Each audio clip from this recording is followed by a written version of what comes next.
Setelah kita mengetahui betapa pentingnya inovasi terhadap life cycle dari suatu industri, di mana kalau inovasi tersebut bisa bawa kemajuan, bawa competitive advantage untuk perusahaan, kita mau mengetahui nih gimana sebenarnya inovasi itu bentuknya seperti apa aja. Apakah inovasi hanya berupa penemuan-penemuan produk baru yang sebelumnya nggak pernah ada, atau seperti apa?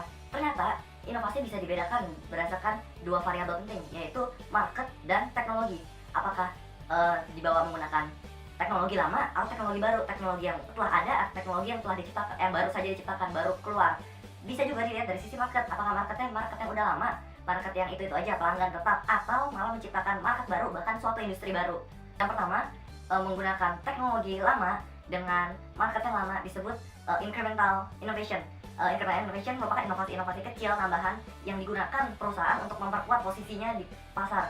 Biasanya perusahaan yang sudah established, yang sudah berdiri kuat seperti Google saat ini, terus-menerus menambahkan fitur-fitur kecil, tambahan-tambahan inovasi-inovasi kecil untuk meningkatkan satisfaction, untuk meningkatkan kepuasan dari customernya yang sudah ada saat itu.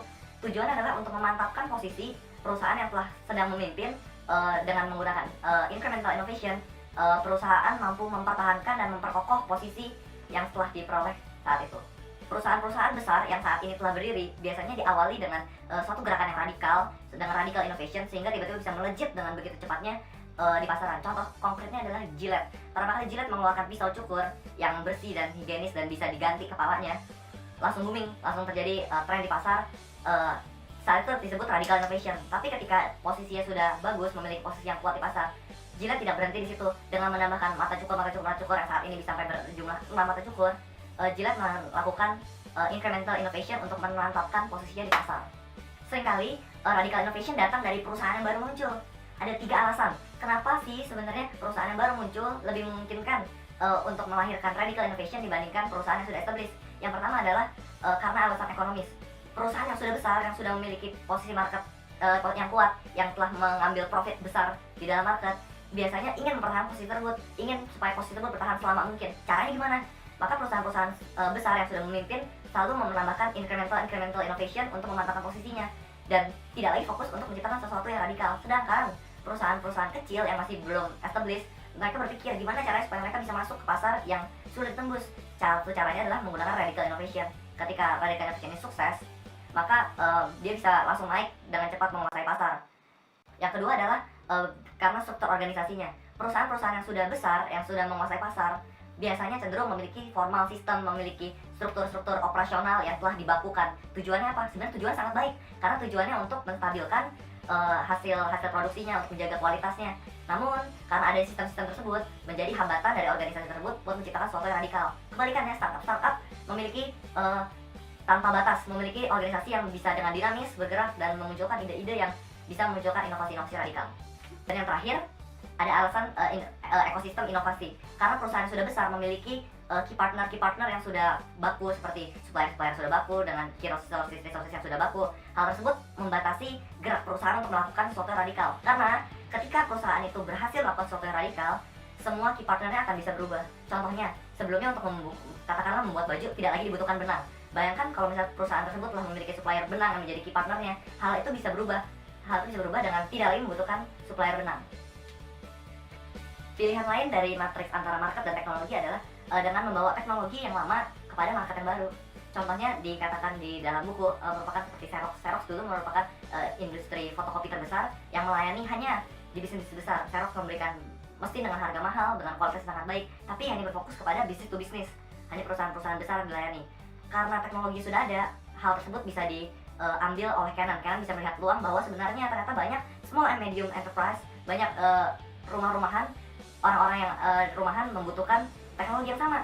Maka Canon berhasil menciptakan suatu printer yang mungkin kualitasnya nggak sebaik Xerox, tapi dengan harga yang lebih murah dan lebih compact, sehingga perusahaan-perusahaan yang kecil dan pengguna rumahan dapat menggunakannya dengan lebih murah. Inovasi ini disebut inovasi secara arsitektural. Yang terakhir, ada yang disebut dengan disruptive innovation, yakni inovasi yang mampu merusak suasana pasar. Kenapa sih disebut merusak? Karena bayangkan ada teknologi baru yang diperkenalkan pada market yang lama. Artinya apa? Pelanggan yang lama, orang-orang yang telah nyaman dengan menggunakan teknologi yang lama, dihabiskan semuanya untuk beralih ke teknologi yang baru. Hal ini merupakan sesuatu yang sangat menarik, bukan? Disruptive innovation biasanya terjadi ketika inovasi ini masuk dari bawah, mengejar kalangan yang katakanlah menghasilkan sedikit untuk perusahaan, yang bukan key customer yang besar yang profitable di perusahaan. Contohnya adalah Android Google. Android ini dapat masuk dari kalangan smartphone yang mana saat itu sedang tren dibandingkan PC yang sedang dikuasai oleh Microsoft. Android berbeda dengan Microsoft yang secara internal menguasai cara-cara untuk berinovasi, memiliki paten terhadap produknya. Android dibuat secara crowdsourcing. Semua orang dapat berkontribusi menciptakan aplikasi-aplikasi terbaik, dapat mengkustomisasi tampilan Android, dan Android gratis, tidak seperti Microsoft yang berbayar. Oleh karena itu Android secara perlahan mampu masuk dari bawah, tiba-tiba menguasai pasar. Hal tersebut sangat disruptif. Lalu bagaimana sih sebenarnya cara untuk perusahaan yang sudah eksis, yang sudah berdiri, dapat mempertahankan dari disruptive innovation?